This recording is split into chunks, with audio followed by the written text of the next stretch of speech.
Well, hello, folks, and welcome to the Dieter Melhorn Fishing Podcast. I hope you're having a good day, whatever day it is that you happen to be listening to the show. Today, we're going to talk about the Bama Blues Catfish Tournament. Catfish tournaments in general, professional catfish tournament anglers, professional fishermen, and all this other chatter that's been in the social media fishing places lately. It's kind of become popular. Someone said I may have started it a couple of weeks ago when the Dream Team, the YouTube Dream Team, won the big Megabucks tournament down on the Mississippi River, $100,000 prize, and I made a couple of statements about professional fishermen, professional tournament anglers, and that always trips some triggers with some people when you throw that term out there, because there's always an argument of what's a professional fisherman, what's a professional tournament angler, who's a pro, who's not.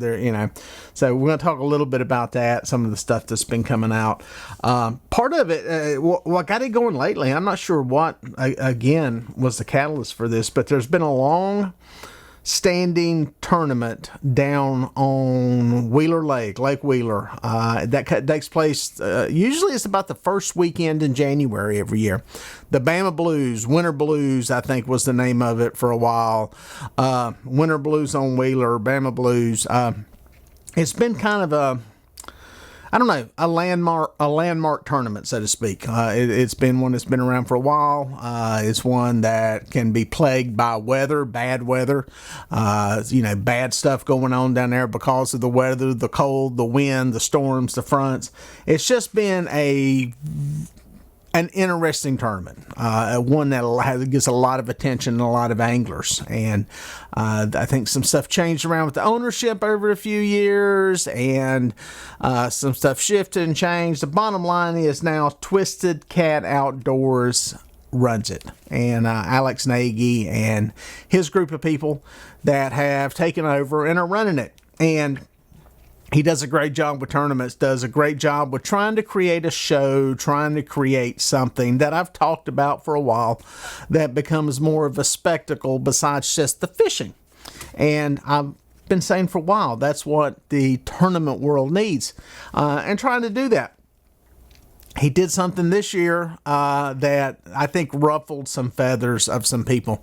Traditionally, that tournament has been around $300 to enter it. Well within the reach of pretty much any tournament angler out there. If you got a two-man team, it's $150 a piece. It's for most people, it's not going to break the bank. Probably on the higher end of the average catfish tournament out there, but $300 was still nothing that's like super crazy. Well, this year, or coming up in 2026, all that is changing. And, I'm curious if it's following the Megabucks line to try to, raise the number. People like that big number. The bottom line is they're going up over 300% in the entry fee to $1,000 entry fee for a two-man team. $1,000. I guess that would probably put it in the second, third highest entry fee out there as far as the catfish tournament goes. The reason is simple. To get a big payout. They like throwing the big number up there. This reminds me of the old NASCAR days when, they were trying to get that big payout, that big first place number. I remember when it got to $1 million to win the All-Star race. That's what they're trying to do. They're trying to get that big number out there because it gets people's attention. It gets anglers' attention, and their hope is that it gets the attention of people outside of the tournament world because that is what they want. That is who they want watching this stuff. It's a 100% payback tournament, and I think most of these are in that area. And what that means is it's basically like playing poker with a bunch of guys. It's like gambling. Y'all all put your money into the pot. and we're going to gamble on who wins it, who catches the big fish, who draws 4 aces, that kind of thing. It's very similar. The total payout for this event, it's based on 100 boats. They got to get 100 people to enter, which I don't think they'll have a problem doing that.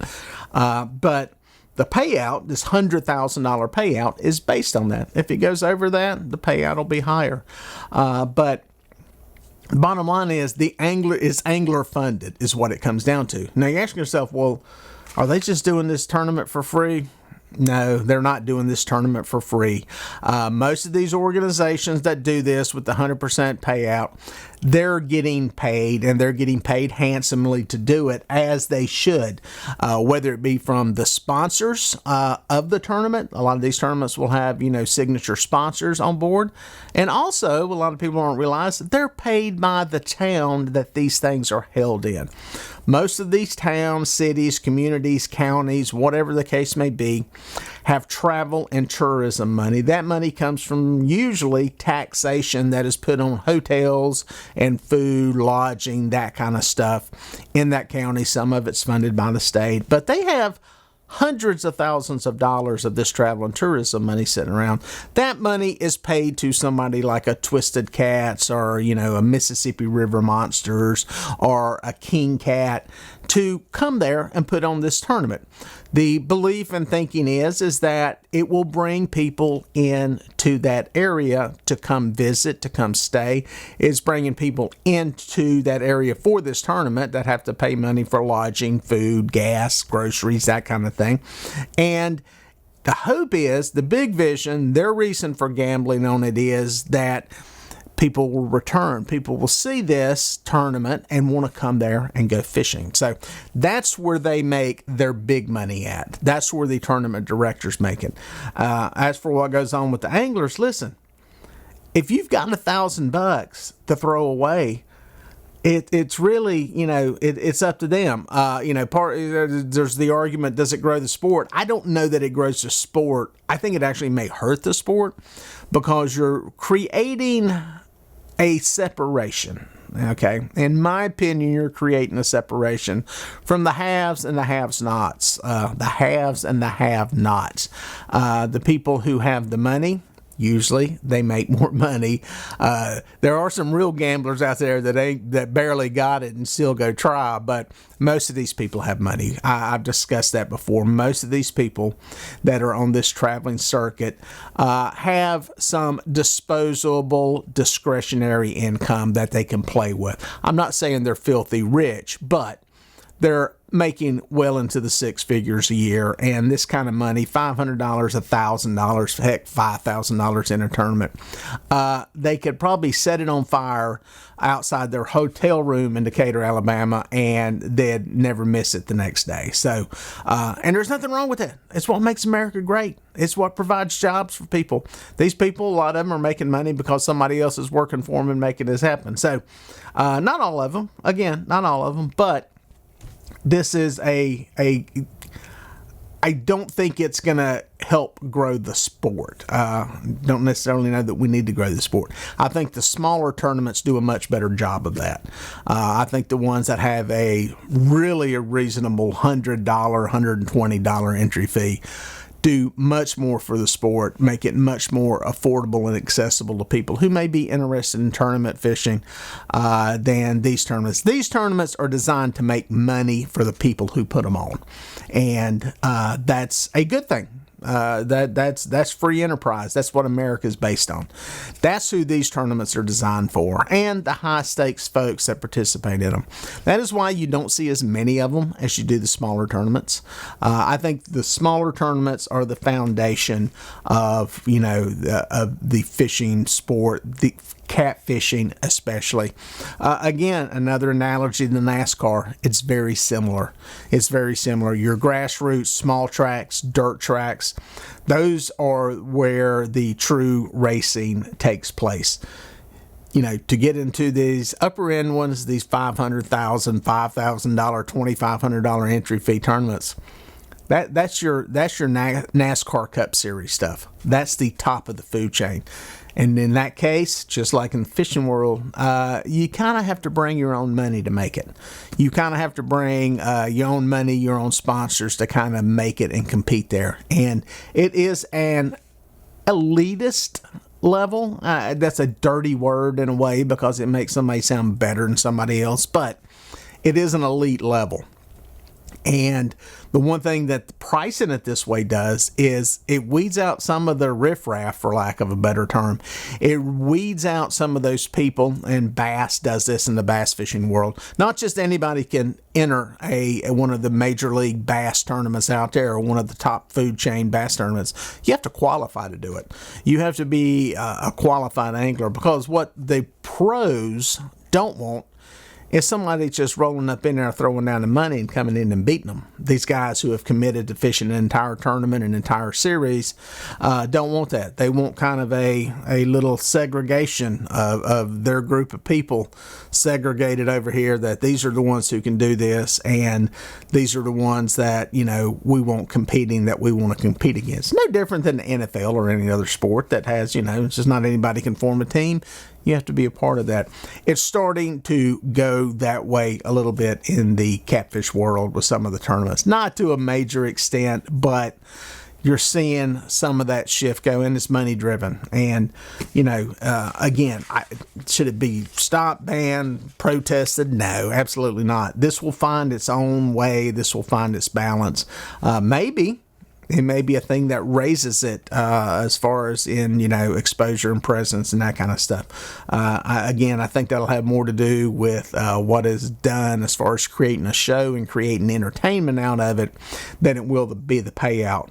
Because let's face it, fishing tournaments, as I've said many times, or the actual presentation and display of them is pretty boring. It's pretty boring to watch. Even the guys that have tried to do the stuff I've said that needs to be done with the live streaming and all of it, it's a relatively boring show. They just haven't made it entertaining yet to people want to watch it. Watch some of the bass fishing tournaments out there, the way they do their weigh-ins and the way they create that show and that tension and the build-up and the storytelling with it. They do a much better job of it. Maybe this will help get to that point now that some of these, tournament series can command higher money from the people who are funding their end of the operation in the travel and tourism bureaus. Maybe they can raise the game there and make it bigger, make it more entertaining, make it to where more of you folks watch. As we said with the Mega Bucks tournament, a lot of people didn't know any of that happened.